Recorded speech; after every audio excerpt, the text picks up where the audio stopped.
My name is Josh Nymeyer. This is my wife, Melissa.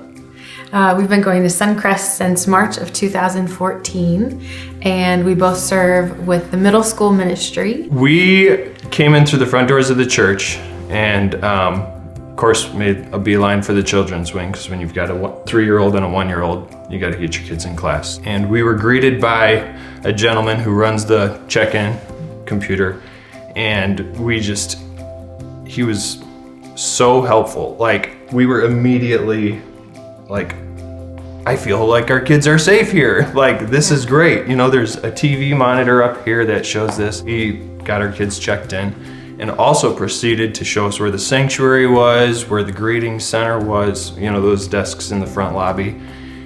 And I remember getting in the car after service and heading home, and we were like, oh my goodness, like, how we felt so incredibly welcomed at Suncrest, because their volunteers were like on top of it. I was really grateful because every single week she had the same teacher, and for her right now, she just really needs that consistency of always knowing who's going to be in her class when she shows up, and the teacher takes time to tell us how she's doing in class, and she doesn't have to take the time to encourage me in that way, but she knows I'm concerned about my 3-year-old and how she's doing socially. So I just really appreciated her and just her faithfulness every single week to be there. And so we're like, hey, let's get plugged in. Let's start participating here, doing more than just attending. So we contacted the youth pastor at the time, and right away he was like, I just filled out a card.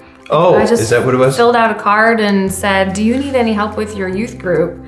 And we were contacted right away, and they got us in touch with a small group with all the other volunteers for the youth group. Since then, we've gotten to do some really cool things with them. We've gone on the Believe trip with the middle schoolers. That was in April. Yes. I think that was in April.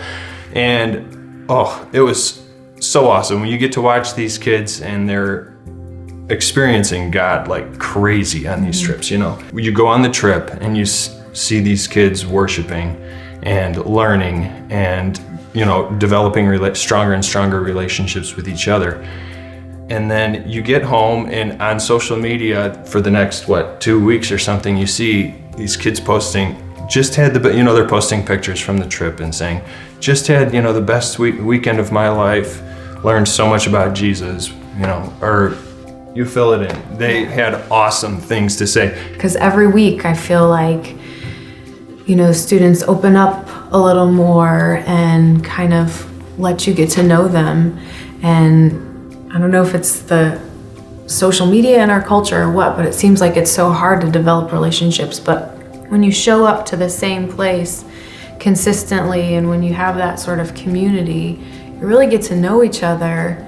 And I don't know, it's a privilege. It's a privilege that they would let us get to know them. We do what's fun to us. Like, you love to play music, so it's fun for you to do that.